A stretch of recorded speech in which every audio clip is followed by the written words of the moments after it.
5 minute کا مدرسہ اسلامی تاریخ۔ حضرت نوح علیہ السلام کی دعوت۔ جب لوگوں کی نافرمانی اور بت پرستی دنیا میں عام ہو گئی تو اللہ تعالیٰ نے ان کی ہدایت و رہنمائی کے لیے حضرت نوح علیہ السلام کو نبی بنایا۔ انہوں نے لوگوں کو نصیحت کرتے اور دین کی دعوت دیتے ہوئے فرمایا، تم صرف اللہ کی عبادت و بندگی کرو، وہ تمہارے گناہوں کو معاف کر دے گا۔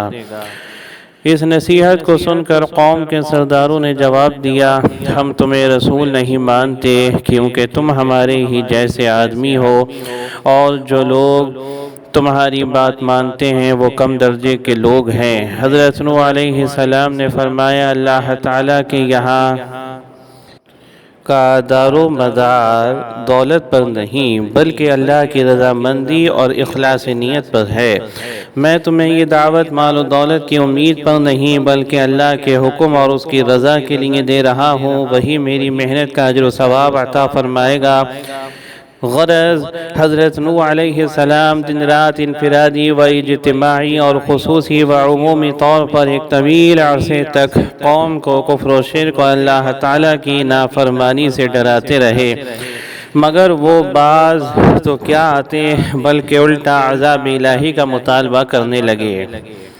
حضور صلی اللہ علیہ وسلم کا معجزہ، درخت کا حضور صلی اللہ علیہ وسلم کو اطلاع دینا۔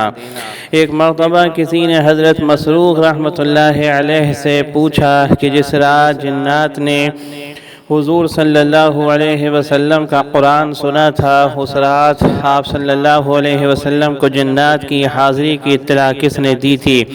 تو حضرت مسروق نے فرمایا، مجھے حضرت عبداللہ بن مسعود رضی اللہ عنہ نے خبر دی ہے کہ اس رات رسول اللہ صلی اللہ علیہ وسلم کو جنات کے بارے میں ایک درخت نے بتایا تھا۔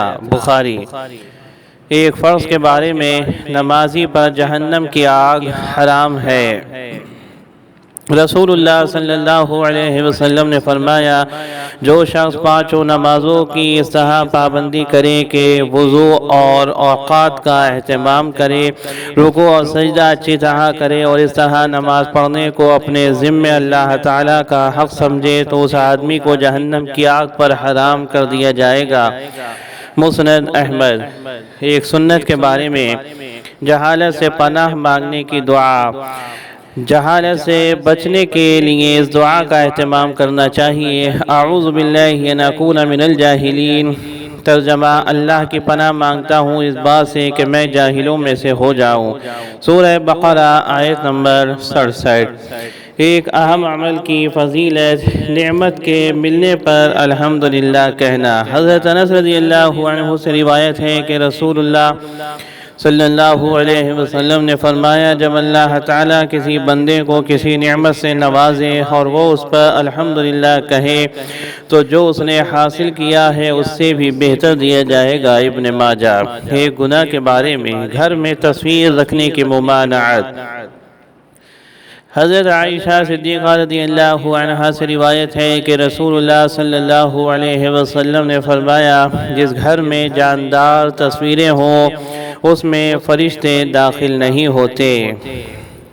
بخاری۔ دنیا کے بارے میں، دنیا چاہنے والوں کا انجام۔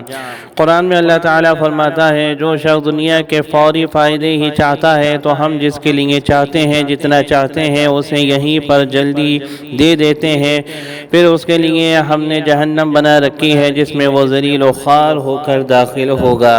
سورہ بنی اسرائیل آیت نمبر 18۔ آخرت کے بارے میں، جنتیوں کا حال۔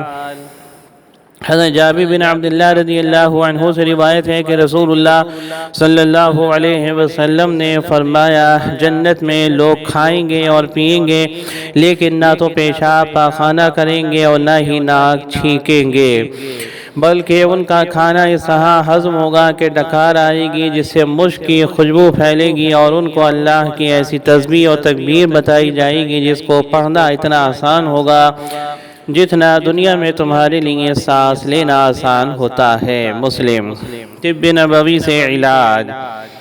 حضرت عثمان بن عفان رضی اللہ عنہ فرماتے ہیں کہ آنکھوں کے علاج کے متعلق رسول اللہ صلی اللہ علیہ وسلم نے فرمایا، ایک شخص سے جو حالت احرام میں تھا، جس کی آنکھوں میں تکلیف تھی، اس نے رسول اللہ صلی اللہ علیہ وسلم سے آنکھوں کی شکایت کے بارے میں پوچھا تھا، تو رسول اللہ صلی اللہ علیہ وسلم نے اسے آنکھوں پر ایلوے کا لیپ لگانے کو کہا۔ سنن دارمی۔